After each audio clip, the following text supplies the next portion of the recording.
Hello students, class 11th, snapshots. Chapter first, the summer of the beautiful white horse.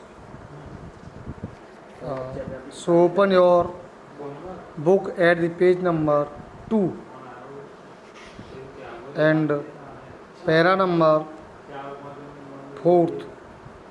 Consequently, even though I could see the horse so magnificent, even though I would smell it, so lovely, even though I could hear it breathing. फलस्वरूप मैं घोड़े को देख सकता था, इतना शानदार, और मैं इस घोड़े को अधिक पसंद करता था। ये इतना सुंदर, लवली सुंदर, even though I could hear it breathing, और मैंने इसे सांस लेते हुए सुन सकता था।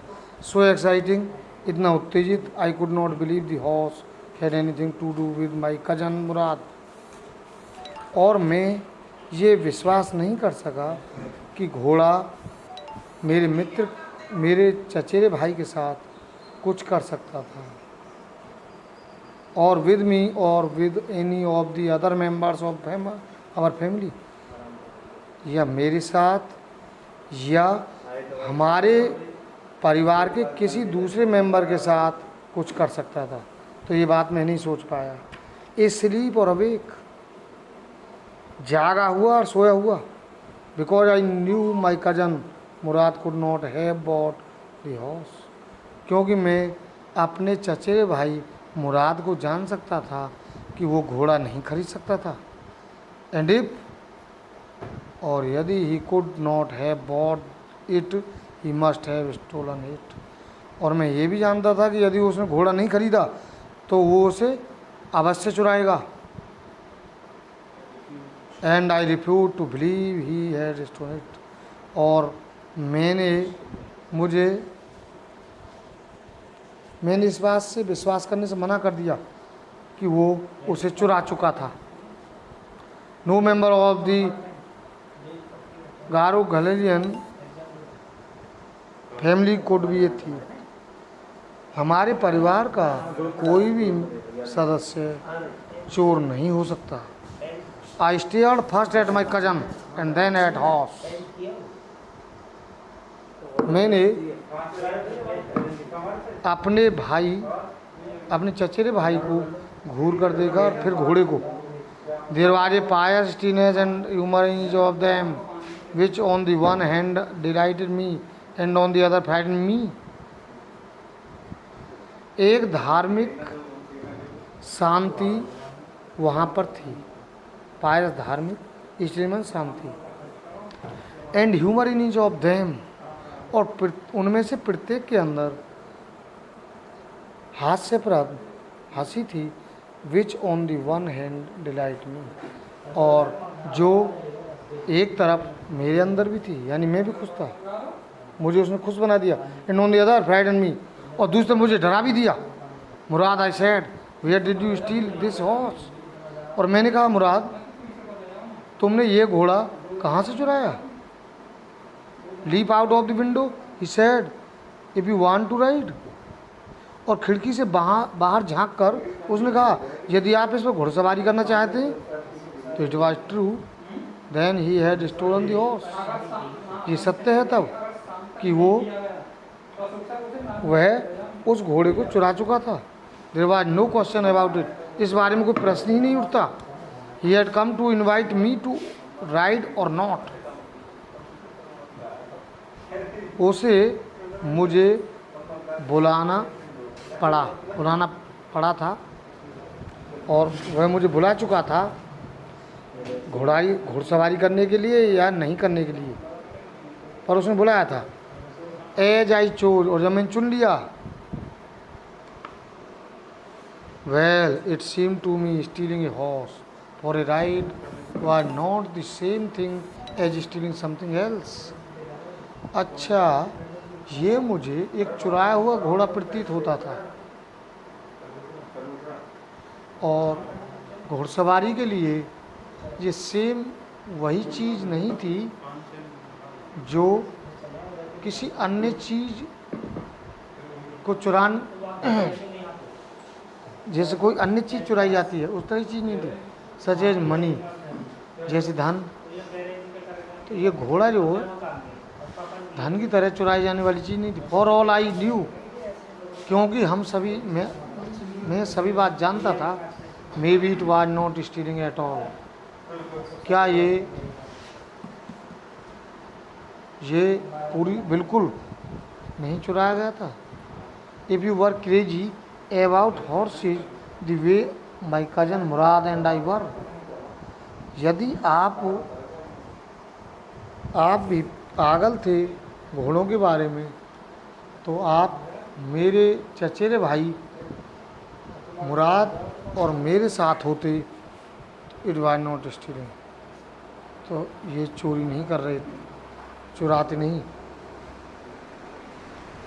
It would not become stealing, और यदि आप नहीं चुराते तो until we offer to sell the horse, तो हमने घोड़े को बेचने का प्रस्ताव भी, जब तक हम घोड़े को बेचने का प्रस्ताव नहीं रखा,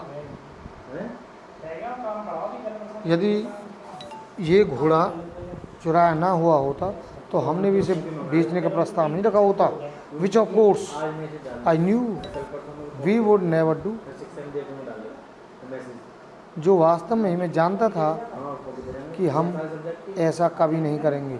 late me put on some clothes I said, मैंने कहा मुझे कुछ कपड़े रखने दो।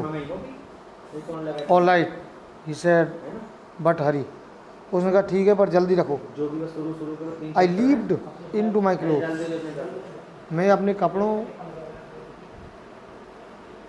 पर उछल पड़ा।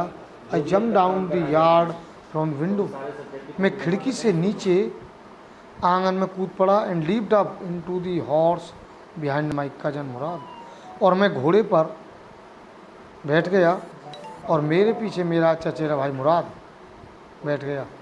That year we lived at the edge of town on Walnut Avenue, उस साल हम उस शहर के छोर पर रहते थे और उस मोहल्ले का नाम था वालनट एवेन्यू, यानी वालनट एवेन्यू पर हम रहते थे। Behind our house was the country, और हमारे घोड़े के पीछे गांव था। कंडीमिन से गांव, वाइनयार्ड्स, अंगूर